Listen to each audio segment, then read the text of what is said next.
Hello, my wise and determined friends. Have you ever been underestimated because of your age? Treated like you're invisible when you have so much to offer? Today, I'm sharing the powerful story of Eleanor Carter, a 65-year-old retired school principal who turned the tables on sophisticated scammers targeting her life savings. When criminals saw just another vulnerable widow, they had no idea they were messing with a former forensic accountant who refuses to become a victim. Settle in for a story about aging, justice, and the quiet strength that comes from a lifetime of experience. Sometimes the most dangerous person is the one nobody notices. Before we begin, where are you watching from today? Let's connect in the comments below. I used to believe that getting older meant becoming invisible.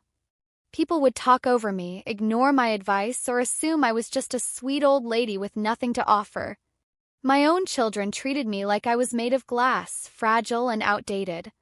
But what happened next taught me that being underestimated might be the greatest advantage of all. My name is Eleanor Carter. At 65, I'm what society politely calls a senior citizen. After my husband died last year, my 3-bedroom house felt too empty, too quiet. My children called less and less, always busy with their own lives. I understood, of course. Children grow up. They move on. But sometimes, in the silence of my kitchen, I wondered if I had disappeared completely. Before becoming a school principal, I spent 15 years as a forensic accountant. I tracked money launderers and tax frauds, following paper trails that criminals thought they had hidden perfectly. My colleagues used to call me the bloodhound because once I caught a scent, I never lost it. But that was a lifetime ago. That Tuesday started like any other. I was having coffee when my laptop chimed with a new email. The sender's name made my heart skip. Capital One Security Alert. The message warned that someone had tried to access my account from Los Angeles. If it wasn't me, I needed to click the secure link immediately. My finger hovered over the link, but something stopped me. The email looked perfect, the logo, the formatting, even the footer with tiny legal print. But there was something off about the sender's address, securityalert@cap1toloan.com. That extra one instead of an I most people wouldn't notice. But I wasn't most people. Instead of clicking, I called the real bank directly. The customer service representative confirmed what I suspected. There had been no security alerts on my account. The email was fake, what they call a phishing attempt to steal my information. I should have deleted it and moved on. But curiosity got the better of me. I forwarded the email to my grandson Noah, who worked in IT. Within minutes, my phone rang. "Grandma, where did you get this?" Noah's voice was tight with concern. "It came to my email this morning." "Don't worry, I didn't click anything." "This isn't some random scam," he said. "This is targeted. They used your full name in the email. They know who you bank with. Someone specifically after you." His words made my stomach twist. "But why me? I'm just a retired school principal." "I don't know, but be careful. These people are professionals." He paused. "Actually, I'm coming over. We need to check your computer." 2 hours later, Noah sat at my kitchen table, his laptop open beside mine.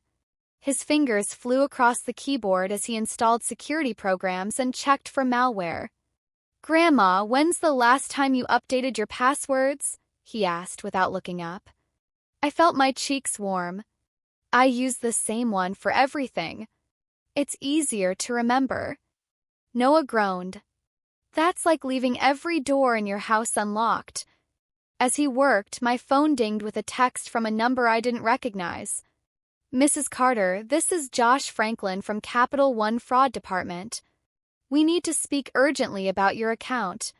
Please call 888-555-0139. I showed it to Noah, whose eyes narrowed. "Don't call. That's not a Capital One number." But then my landline rang. I put it on speaker. "Mrs. Carter?" A professional-sounding man spoke. "This is Josh Franklin from Capital One's Fraud Department. I've been trying to reach you about suspicious activity on your account." "What kind of activity?" I asked, making eye contact with Noah, who was frantically typing. "In the past hour, someone attempted 3 large transfers from your savings account to an overseas bank. We've frozen your accounts temporarily, but we need to verify your identity to restore access and prevent further attempts." He sounded so legitimate, concerned but reassuring. If Noah hadn't been sitting right there, I might have believed him. "Of course," I said, keeping my voice steady. "What do you need?" Noah shook his head violently, but I held up my hand. I knew what I was doing. The man's voice warmed. "I just need to confirm some details. Your date of birth, the last 4 digits of your social security number, and the answers to your security questions." "Before I do that," I said, "can you tell me which of my accounts was affected? The joint savings or my personal checking?" There was the slightest pause. "The joint savings account, Mrs. Carter." I hadn't had a joint account since Tom died. This man wasn't from my bank. "Actually," I said, "I think I should call back using the number on my bank card. Just to be safe." His tone changed instantly. "Mrs. Carter, if you hang up, we can't guarantee the security of your funds. The fraudsters are actively attempting transfers right now." That's when I knew for certain this was no ordinary scam. They had my email, my phone number, my bank information. They knew I was a widow. This was personal, targeted. And somehow that made me angry rather than afraid. "I understand your concern," I said calmly. "Let me get my card and call you right back." I hung up before he could respond. Noah stared at me, eyes wide. "Grandma, that was a scam." "I know." I found myself smiling, the familiar thrill of the chase warming my blood. "And now we're going to catch them." "We?" Noah looked doubtful. "Grandma, these are professional criminals. We should just report this to the police." "And what will they do? File a report?" "These scammers target seniors every day because they think we're easy marks." Confused. Desperate for connection. Technically incompetent. I straightened my shoulders. "I may be old, Noah, but I'm not helpless. I spent years tracking people who thought they were too clever to get caught." Something flickered in Noah's eyes, doubt, then curiosity, then something like respect. "What exactly are you thinking?" "I'm thinking it's time to teach someone a lesson about underestimating little old ladies." I picked up my phone. "How good are you at tracing calls?" Noah's slow smile mirrored my own. "Better than they want me to be." If you've ever felt invisible, overlooked, or underestimated, stay with me. This story might just change how you see your own power. And if you're watching this and know someone who's been targeted by scammers, make sure you share this video with them. Sometimes the predator becomes the prey. As Noah set up his equipment, I couldn't help but feel a thrill I hadn't experienced in years. The familiar tension of the hunt, the puzzle pieces waiting to be connected. Someone had made a serious mistake targeting me. They thought I was just another vulnerable old woman, but they were about to discover how wrong they were. Over the next 2 days, the scammers didn't give up. They called from different numbers. They sent official-looking emails with documents attached. They even tried to friend me on Facebook using a profile that looked like it belonged to a bank employee. Each time, I played along just enough to gather information without giving anything away.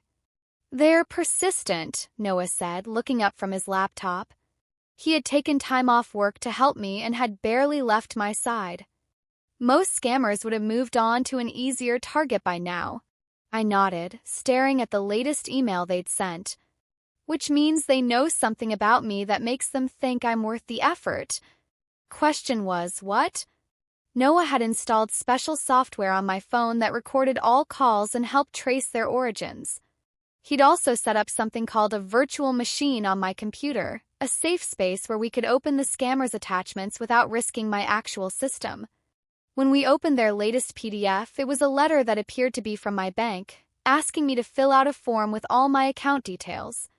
Look at this, Noah pointed to tiny text at the bottom of the document.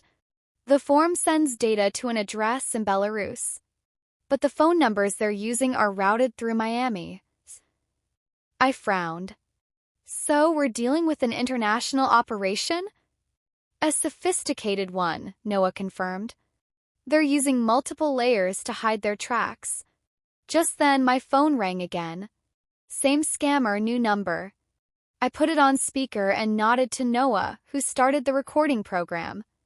Mrs. Carter, the man said, his voice smooth and professional. I'm calling from the fraud prevention team again. I'm concerned that you haven't secured your account yet. I'm sorry, I said, making my voice sound frail and confused. I've been having trouble with my computer. My grandson says I shouldn't share personal information over the phone. The man's tone changed, becoming gentler, more patient. Your grandson is right to be careful, but in this specific situation, delaying could cost you your life savings. Maybe I could speak with your grandson to explain? I glanced at Noah, who shook his head vigorously. He's not here right now, I lied. I understand. Mrs. Carter, can I ask how much you currently have in your retirement accounts? Just to verify we're protecting the correct accounts. Questions surprised me. Until now, they'd been asking about bank accounts, not retirement funds. About 200,000, I said, completely making up the number. The slight intake of breath on the other end told me everything. That was the number they wanted to hear. Perfect, that matches our records, he lied. Now, to secure those funds, I'm going to need you to go to your computer. Can you do that for me? I'm already sitting at it, I said.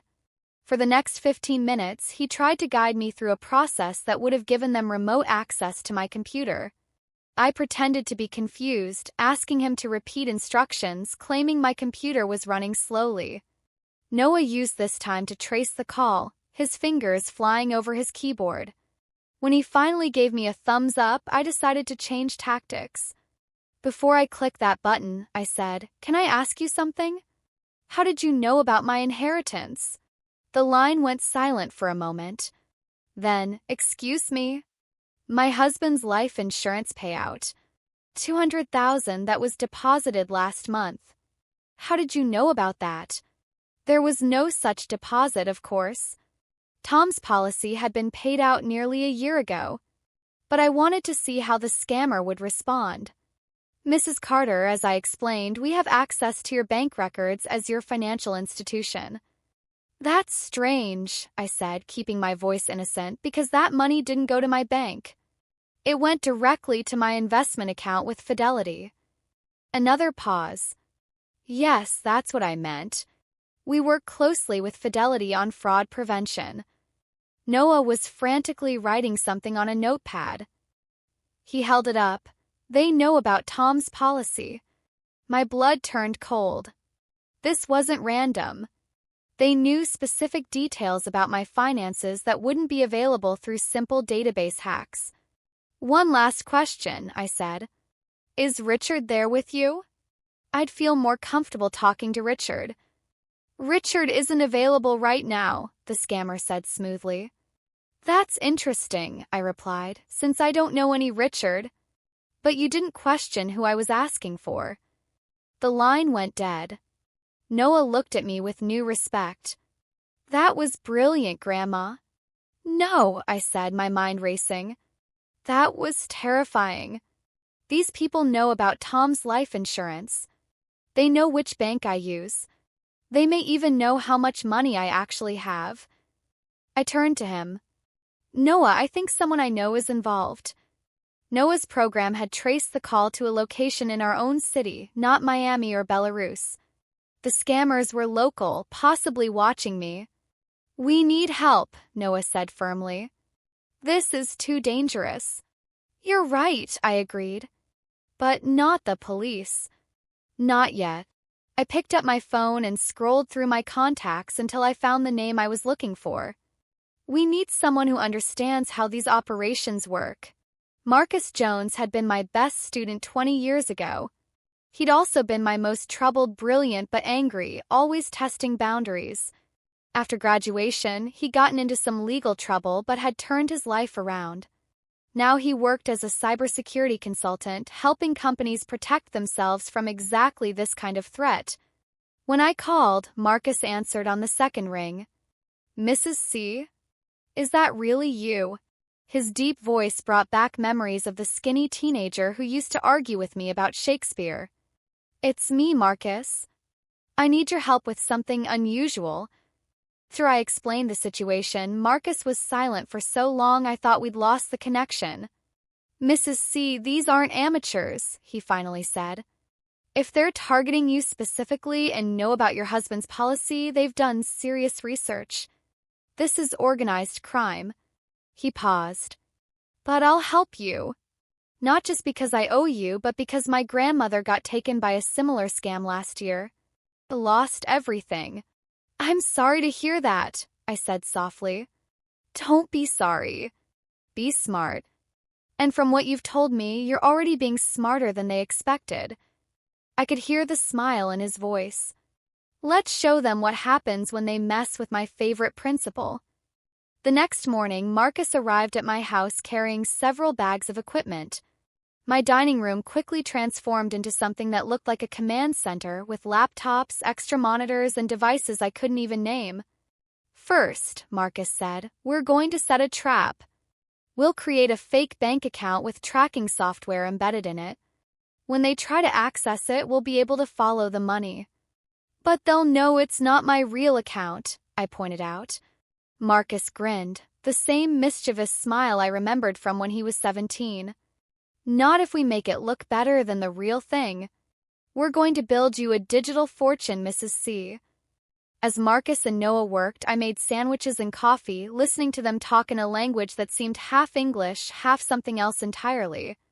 Words like backdoor trackers and honeypot accounts floated through my kitchen. I found myself smiling. For the first time since Tom died, my house felt alive again. And more importantly, so did I. That afternoon, we set our trap. I called the number the scammers had been using, making sure to sound anxious. "Mr. Franklin? It's Eleanor Carter. I'm ready to secure my accounts now. I'm worried someone's going to steal my money." The man who answered sounded pleased but cautious. "Mrs. Carter, I'm glad you called. Have you discussed this with your grandson? How did they know about Noah?" I kept my voice steady. "No, he went back to his own place. I'm alone now." "Excellent. Now let's get your accounts secured right away." As he guided me through the steps that would supposedly protect my money but would actually give them access to everything, I followed the script Marcus had prepared. I told him about my main account at Capital One, but then accidentally mentioned my bigger account. "What bigger account would that be, Mrs. Carter?" he asked, trying to sound casual. "Oh, the one with Tom's life insurance money and my retirement funds. That's separate from my checking account. Much bigger." I lowered my voice. "Almost $500,000. My children don't even know about it. It's my safety net."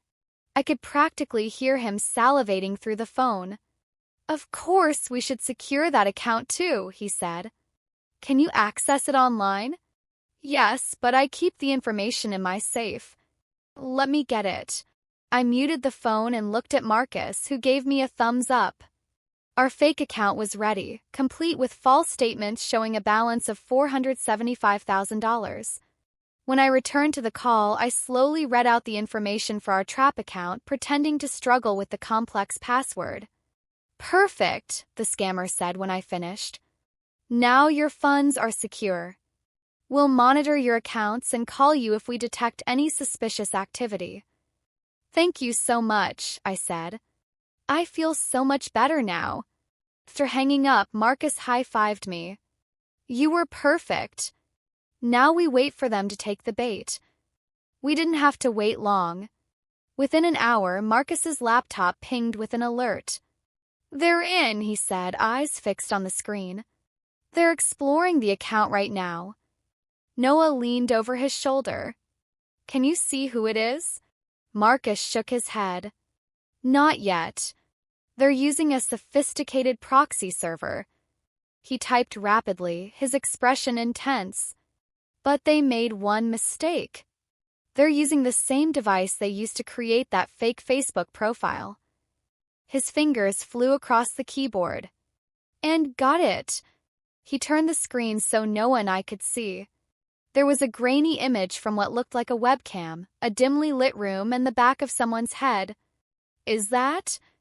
Noah started. Marcus nodded grimly. Someone who forgot that cameras can be activated remotely if you know what you're doing. He tapped a few more keys and the image zoomed in slightly. Now we just need them to turn around.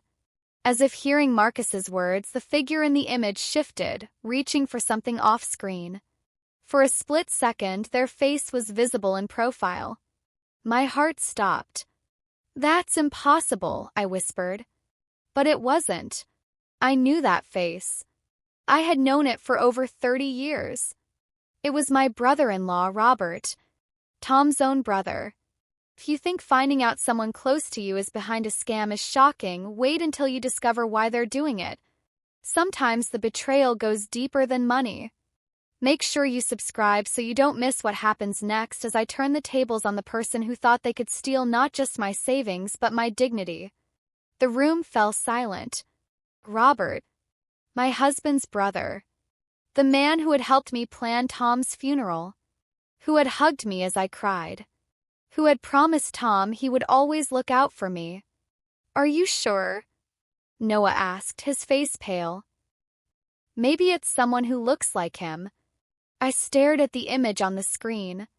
Profile was unmistakable, the sharp nose, the way he tilted his head slightly to the left when concentrating. Little mannerisms you only notice after decades of family dinners and holiday gatherings.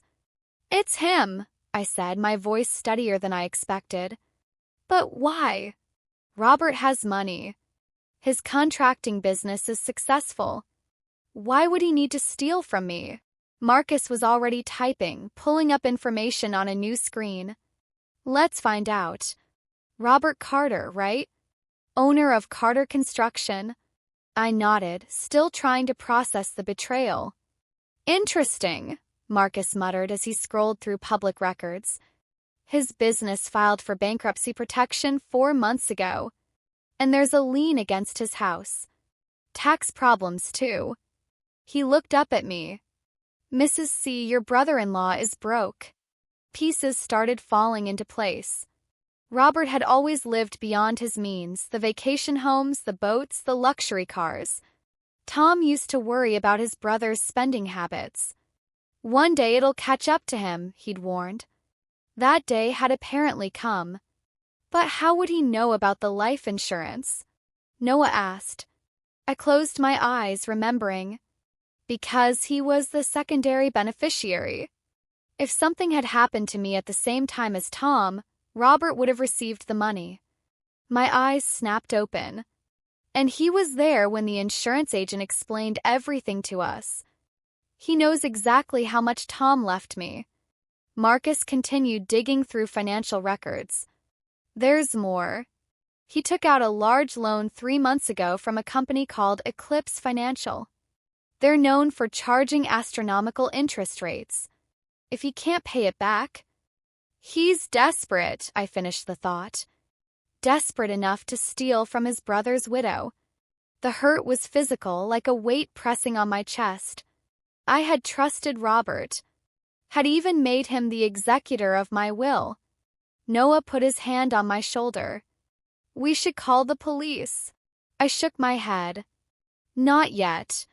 I want to understand how deep this goes. Marcus raised an eyebrow. What are you thinking, Mrs. C? I'm thinking we need to talk to Robert face to face. But first, let's see who else is involved. I turned to him. Can you trace the other calls? The ones that came from different numbers? Already on it. Marcus pulled up another program. Most of them are burners, untraceable prepaid phones. But one number called repeatedly. He isolated the number and ran it through a database. It belongs to a James Mercer. The name meant nothing to me, but Noah's head snapped up. James Mercer? Are you sure? He leaned over to look at the screen. You know him? I asked. Noah nodded slowly. He works in IT at my company. He's the guy who sets up all our security systems. His expression darkened. The same systems I've been explaining to Grandma over the past few months. So that's how they knew about Noah helping you, Marcus said. A cold feeling settled in my stomach. This wasn't just Robert acting alone. This was a coordinated attack by people who had been watching me, studying my habits, my relationships, my vulnerabilities. How do we prove it? I asked. Marcus smiled. The same way you used to catch cheaters on tests, Mrs. C. We set a trap and wait for them to walk right into it. Plan we developed was simple but effective.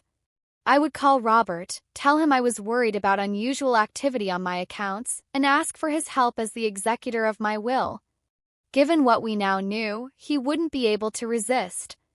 The next morning I made the call. Eleanor. Robert sounded surprised but pleased. It's good to hear from you. How are you holding up? Such concern in his voice. Such warmth. If I hadn't seen his face on that screen, I would never have believed he was capable of such deception. Not well, Robert, I said, letting my voice shake.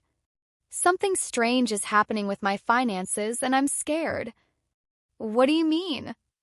The way his voice sharpened told me I had his complete attention. Someone's been calling, claiming to be from my bank. They know things, Robert. About Tom's insurance money. About my accounts. I paused.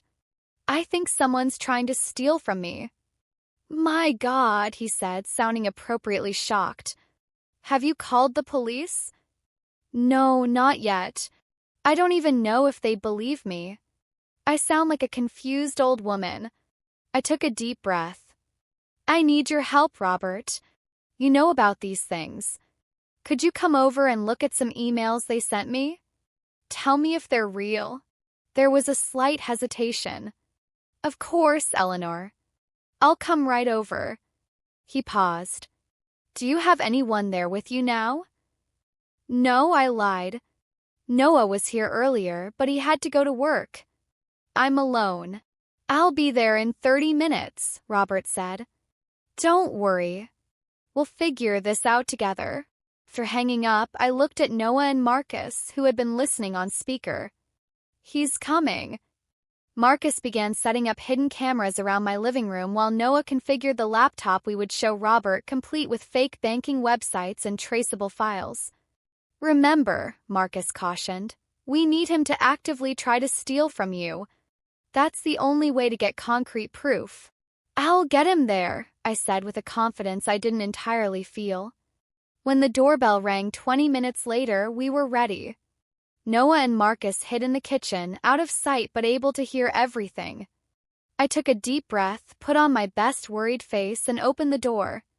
Robert stood there, his familiar face concerned, a laptop bag slung over his shoulder.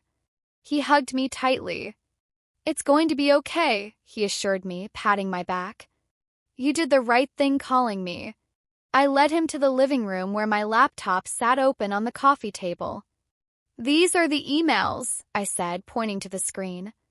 They look so real, Robert. And they knew things about my accounts. He sat down and began examining the emails Marcus had created, perfect replicas of the scam emails I'd actually received, but with embedded tracking code. These are definitely fake, Robert said after a minute. Sophisticated fakes, but still fake. He looked up at me, his expression serious. Eleanor, I think you're right to be worried. This looks like a targeted attack. But how would they know about Tom's life insurance? I asked, watching his face carefully. A flicker of something, caution, crossed his features. Hard to say. Maybe there was a data breach at the insurance company. What should I do? I wrung my hands, playing the part of the helpless widow. Robert hesitated, then reached for his laptop bag. Let me show you something on my computer. I have a secure banking portal I use for my business clients. We could transfer your money there temporarily, just until we figure out who's behind this. And there it was, exactly what we needed. He was actively trying to get me to transfer funds to him. That sounds like a good idea, I said. All of it? Even Tom's life insurance money? Robert nodded, opening his laptop. Especially that. It's a large sum, exactly the kind of thing these scammers are after. As he set up his computer, I saw him glance at me, assessing, checking if I suspected anything. I kept my expression worried but trusting. While your computer boots up, I said casually, can I get you some coffee? I just made a fresh pot. That would be great, Robert smiled. The smile I'd known for 30 years. The smile of a man who was planning to steal everything his brother had left to protect me. I walked toward the kitchen, my heart pounding. When I pushed open the door, Noah and Marcus were waiting, both giving me thumbs up. Everything was being recorded. I poured a cup of coffee with hands that barely shook, then took a deep breath and returned to the living room where Robert was typing rapidly on his laptop. Here we go, he said as I set down his coffee. I've got the secure portal ready. Now, let me just get your account information so we can start the transfer. I sat down beside him, ready for the next phase of our plan. The phase where the hunter would realize he had become the prey. If you've ever been betrayed by someone you trusted, you know the pain cuts deeper than any knife. But what you might not realize is that betrayal can also awaken a strength you never knew you had. Subscribe now because in the next part, you'll see exactly what happens when Robert realizes he's not dealing with a helpless old woman after all.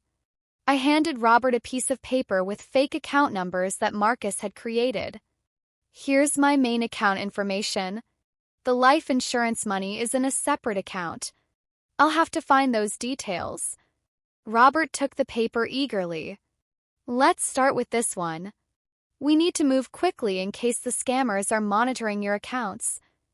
As he typed in the fake account information, I noticed a text message pop up on his phone which sat on the coffee table. The name James was visible at the top of the screen. Robert quickly flipped the phone over, but not before I saw it. Is something wrong? I asked innocently. No. Just a work message. Nothing important. He continued typing, then turned his laptop toward me. See this? This is my secure business portal. Your money will be safe here until we identify who's targeting you. The screen showed what looked like a legitimate banking website, but I knew it was just another fake, designed to steal my information. It looks very professional, I said, leaning in to get a better look. How soon can we move the money? Right away. I just need your password for this account and then we can set up the transfer for the insurance money too. I pretended to hesitate. Tom always told me never to share my passwords with anyone. Robert's face showed a flash of annoyance before smoothing into understanding. Tom was right, under normal circumstances. But this is an emergency, Eleanor.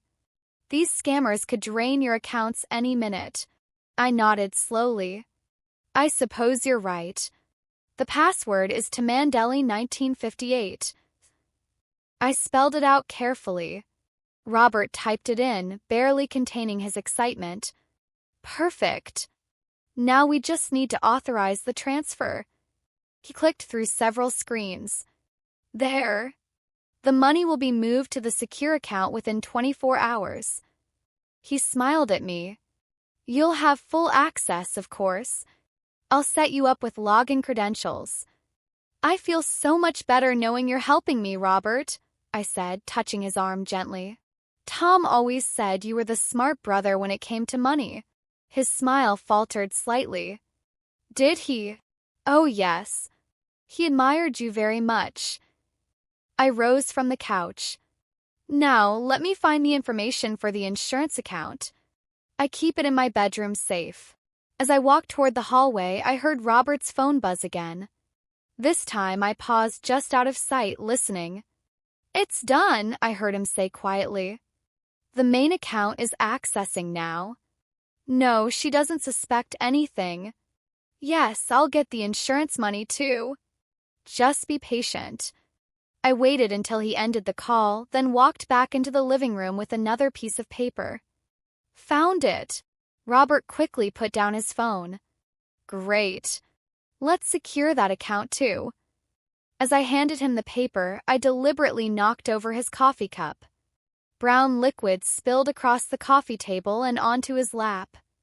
Oh, I'm so sorry, I exclaimed, grabbing a napkin. Robert jumped up, brushing at his pants. It's fine, it's fine. Just a little spill. Let me get a towel, I said, hurrying to the kitchen. Noah and Marcus looked at me expectantly. It's working, I whispered. He's taking the bait. He's working with someone named James, must be the Mercer guy you mentioned. Marcus nodded. We're recording everything. The fake bank portal is tracking his keystrokes too. I grabbed a towel and returned to the living room. Robert had moved his laptop to safety and was still dabbing at his pants. I'm so clumsy these days, I said apologetically. Tom used to tease me about it. It's no problem, really. Robert's smile seemed strained now. He glanced at his watch. We should finish setting up that second account transfer. Of course, I agreed. I sat down and carefully read him the fake account information for Tom's life insurance money, supposedly worth $450,000. This account has a special verification process, I added. They'll send a code to my phone that I'll need to enter. Right on cue, my phone pinged with a text from Marcus. That must be it, I said, showing Robert the screen with a 6-digit code. He entered it eagerly, then sat back with a satisfied smile. There. Both accounts are now secure. The transfers will process by tomorrow morning. He closed his laptop. You don't need to worry anymore, Eleanor. I've got everything under control. Thank you so much, I said. What would I do without you? You're the only family I have left who really cares about me. Something like guilt flickered across his face, but it was quickly replaced by a practiced smile. That's what family is for. As Robert packed up his laptop, I asked casually, Do you remember James Mercer? I think he worked for you briefly. Robert's hands froze for just a second. Mercer? The name doesn't ring a bell. Oh, I must be mistaken. My memory isn't what it used to be. I watched his face carefully. Noah mentioned someone by that name at his work. In the IT department. I don't know anyone at Noah's company, Robert said too quickly. He zipped his laptop bag with finality. I should be going. I have a client meeting in an hour. Of course. Thank you again for your help. I walked him to the door, playing the grateful sister-in-law to the end. As soon as his car pulled away, Noah and Marcus emerged from the kitchen. We got everything, Marcus said triumphantly. The calls, the fake banking portal, his admission that he's working with James. It's all recorded. Noah looked at me with concern. Are you okay, Grandma? Finding out it was Uncle Robert, I sat down heavily on the couch. The adrenaline that had carried me through the confrontation was fading, leaving behind a deep sadness. I never thought. My voice caught. Tom trusted him completely. Noah sat beside me, taking my hand. What do we do now? Call the police. I shook my head. Not yet. We don't have the whole picture. I turned to Marcus. Can you trace the money? See where they were planning to send it. Marcus nodded. Already on it. The fake portal recorded everything he entered. They're using a series of offshore accounts, but I should be able to follow the trail. He typed rapidly on his laptop. This is sophisticated stuff for a construction company owner. He definitely has professional help. James Mercer, Noah said grimly. I checked the company directory. He has access to all our financial systems. He would know how to set this up. There's something I don't understand, I said slowly. Why now? Tom died almost a year ago. Why wait so long to target me? Marcus looked up from his computer. Maybe they needed time to set everything up. Or maybe... Maybe what? I prompted when he hesitated. Maybe they needed you to reach a specific amount of money. He turned his screen toward me. Look at this. The screen showed a loan agreement. Robert had borrowed $500,000 from Eclipse Financial, due in full next week. That's almost exactly what your accounts supposedly contain, Marcus pointed out. So he's not just stealing from me, I said softly. He's desperate. Noah's phone buzzed with a text. His face darkened as he read it. It's work. James Mercer was asking about me today, wondering why I've been absent. He looked up at us. He knows I've been helping you. A chill ran through me. They're getting nervous. If Robert can't pay back that loan, these Eclipse Financial people aren't the type who accept excuses, Marcus warned. Mrs. C, this just got a lot more dangerous. As if confirming his words, my phone rang. The caller ID showed Robert's number. Should I answer? I asked. Marcus nodded, pointing to his recording equipment. Put it on speaker. I took a deep breath and answered. Hello? Eleanor. Robert's voice was different now, harder, more urgent. I forgot to mention something important. You shouldn't discuss our financial arrangement with anyone, not even Noah. These scammers could have informants anywhere. Of course, I said. I trust your judgment completely. Good. I'll call you tomorrow once the transfers are complete. He paused. And Eleanor? Stay home today. It's safer. 3 hung up, we all exchanged looks. He's warning you not to leave the house, Noah said, his face pale. Grandma, this is getting scary. He's right, Marcus agreed. They're moving faster than I expected. We need to contact the authorities. I sat very still, processing everything. Robert, who had stood beside me at Tom's funeral, who had helped me sort through Tom's belongings afterward, all while planning to steal everything Tom had left to protect me. Not the local police, I said finally. We need someone who understands financial crimes. I looked at Marcus. Your FBI contact, the one you mentioned. Can you call them? Marcus nodded, already reaching for his phone. Special Agent Clark. She specializes in elder fraud. I've worked with her before. As Marcus made the call, Noah moved to the window, peering through the blinds. There's a car parked across the street. Dark sedan. Someone's sitting in it, watching the house. My hand shook slightly, but my voice remained steady.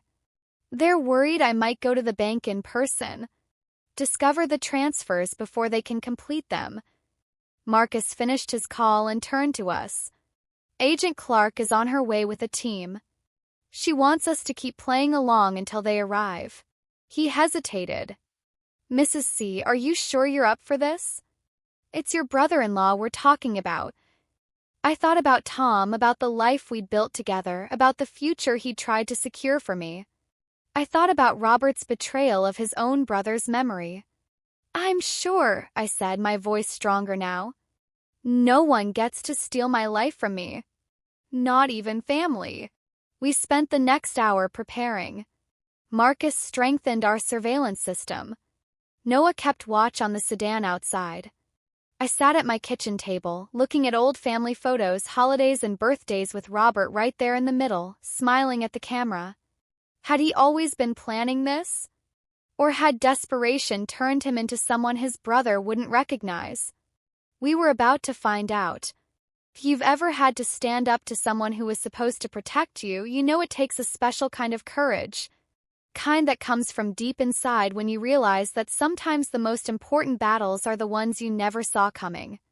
Subscribe now because in the next part you'll see exactly what happens when justice finally catches up to those who think the elderly are easy targets. The doorbell rang at exactly 3:42 p.m.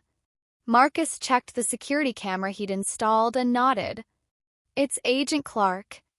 I opened the door to a tall woman with short gray hair and alert eyes that missed nothing. She showed me her badge, then stepped inside with two other agents.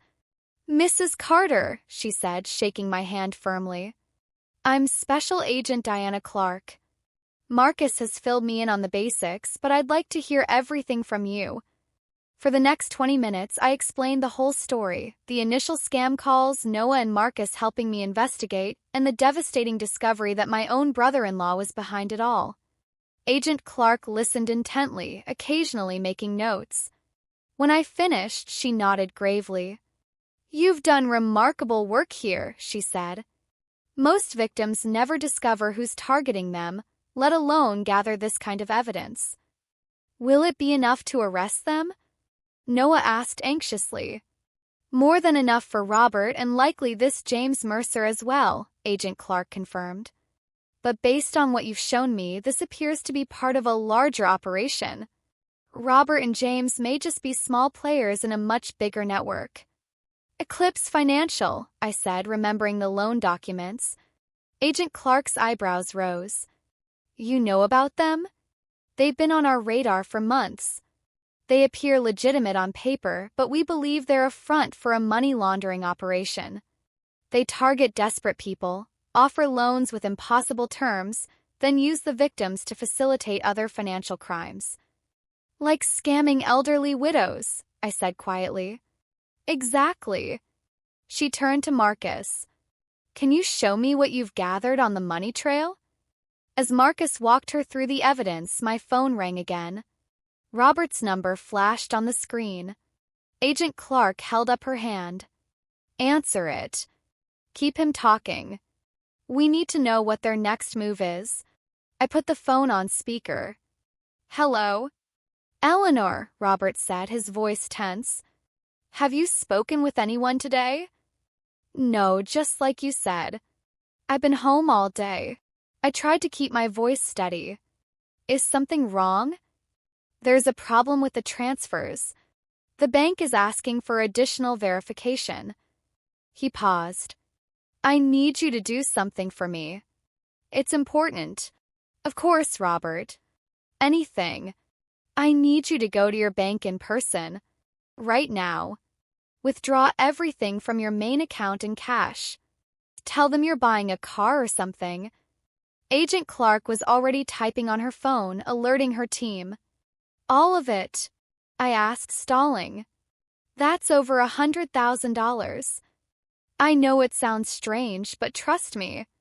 These scammers have infiltrated the electronic banking system. Cash is the only safe option right now." His voice softened, persuasive. "I'll come pick you up in 30 minutes. We'll go to the bank together." Agent Clark nodded at me to agree. "All right," I said. "I'll be ready." "Perfect. And Eleanor? Don't tell anyone where you're going. Not even Noah." After I hung up, Agent Clark immediately started organizing her team. "He's getting desperate. The fake transfers obviously didn't work, so now he's going for cash directly." She looked at me with concern. "Are you comfortable continuing with this? We can send in an agent to pose as you." "No," I said firmly. "I need to see this through. I need him to know it was me who caught him." She studied my face, then nodded. "We'll have agents at the bank and following you the entire time. You'll be wearing a wire. If at any point you feel unsafe, use the code word photograph and we'll move in immediately." The next half hour passed in a blur of preparation. One agent helped me with the hidden microphone while others coordinated with the bank. Noah paced anxiously while Marcus monitored the sedan still parked outside. "The car's moving," Marcus suddenly announced. "Heading this way." Agent Clark and her team quickly moved to their positions, some to hidden surveillance vans, others to the bank ahead of us. Soon, only Noah remained with me. "I don't like this, Grandma," he said, his young face creased with worry. "What if something goes wrong?" I took his hands in mine. "Nothing will go wrong. But if it does, remember what I've always told you." He smiled slightly. Never start a fight, but always finish it. Exactly. I squeezed his hands. Now go with Agent Wilson. I'll see you soon. As Noah left through the back door with one of the agents, my doorbell rang. Taking a deep breath, I opened it to find Robert standing there, his familiar face tense but smiling. "Ready?" he asked. "Just let me get my purse," I said. In the car, Robert kept up a steady stream of concerned conversation, warning me about sophisticated scams, reassuring me that he was protecting my interests, explaining how we would secure the cash once we had it. I played along, asking appropriately worried questions, expressing gratitude for his help. All the while, I was acutely aware of the wire against my skin and the FBI vehicles discreetly following us. The bank, Robert stayed close beside me as we approached the teller. "I'd like to make a withdrawal," I said, sliding my ID across the counter. Teller, who had been briefed by the FBI, nodded professionally. "How much would you like to withdraw today, Mrs. Carter?" "All of it," I said clearly. "I'd like to close the account." Robert put his hand on my arm, smiling at the teller. "My sister-in-law is making a major purchase today." The teller excused herself to speak with the manager, as planned. When she returned, she led us to a private office. "For withdrawals this large, we need some additional paperwork," she explained. As we sat waiting in the office, I noticed Robert checking his phone repeatedly. His leg bounced nervously under the table. "Is everything okay?" I asked. "Fine, fine," he said distractedly. "Just wondering what's taking so long." The bank manager finally entered with a large envelope. "Here we are, Mrs. Carter. $127,843 as requested." She placed the envelope on the table. "I'll need you to count and verify the amount before signing the final withdrawal form." Robert reached for the envelope, but I put my hand on it first. "I can count my own money, Robert." Something shifted in his eyes, impatience, then calculation. "Of course. I'm just trying to help." I opened the envelope and began slowly counting the bills. I could feel Robert's tension growing with each stack I carefully examined. "Eleanor, we should get going," he said after a few minutes. "It's not safe to sit here with this much cash." I looked up at him, deliberately setting down the money. "Where exactly are we taking this, Robert?" "To my safety deposit box," he said quickly. "Just temporarily." "The same way the online transfers were temporary?" I asked quietly. Robert froze. "What?" "The transfers to your secure business portal. Were those temporary too?" His face changed, the mask of concern dropping away. "I don't know what you're talking about." "I think you do." I folded my hands calmly on the table. "I know about everything, Robert. The scam calls. James Mercer. Your loan from Eclipse Financial." He stared at me, his face paling. "How did you? Did you really think I was just a helpless old woman?" I asked, my voice steady despite the pain in my heart. "Tom's silly widow who wouldn't notice you stealing everything he left to protect me?" Robert's expression hardened. "You don't understand. I had no choice. These people, if I don't pay them back." "So you decided to sacrifice me instead?" I finished for him. He leaned forward, his voice dropping to an urgent whisper. "Eleanor, listen to me. These aren't ordinary loan sharks. If I don't pay them by tomorrow, they'll come after me, my family." "The way you came after me?" I interrupted. "Your brother's widow? Your family?" The door opened and Agent Clark walked in, showing her badge. "Robert Carter? I'm Special Agent Clark with the FBI. You're under arrest for conspiracy to commit wire fraud, attempted bank fraud, and elder exploitation." Robert's face crumpled as two more agents entered and asked him to stand. As they read him his rights, he stared at me with a mixture of shock and betrayal. "You did this?" he asked incredulously. "You set me up?" I met his gaze steadily. "No, Robert. You set yourself up the moment you decided I was an acceptable sacrifice. As they led him away, he turned back. Eleanor, please. You don't understand what these people will do to me. For a moment, I felt a flicker of the old affection, the family bond that had once seemed unbreakable. But then I remembered how easily he had been willing to leave me penniless, vulnerable, alone. I understand exactly what they would have done to me, I said softly. The difference is I fought back. That evening, my house was filled with people, FBI agents debriefing me, Noah hovering protectively, Marcus packing up his equipment. Agent Clark confirmed they had also arrested James Mercer and were using the evidence we gathered to build a case against Eclipse Financial. You should be very proud, she told me. Your evidence may help us bring down an entire network of scammers. You've potentially saved hundreds of other seniors from being victimized. After everyone had gone except Noah, I finally allowed myself to feel the full weight of what had happened. The betrayal, the danger, the loss of someone I had considered family. Are you okay, Grandma? Noah asked gently, sitting beside me on the couch. I thought about the question carefully. Not yet, I answered honestly. But I will be. 3 months later, I stood at the front of a community center room filled with seniors. Photos of Robert and James were displayed on a screen behind me, along with statistics about elder fraud. The people who target us are counting on our silence, I told the audience. They expect us to feel ashamed, to hide what happened, to blame ourselves. But there is no shame in being targeted. The shame belongs entirely to those who prey on others. After my presentation, a woman about my age approached me, tears in her eyes. My brother-in-law took everything after my husband died, she whispered. I never told anyone. I thought it was just me. I took her hand. It's never just you. And it's never too late to reclaim your power.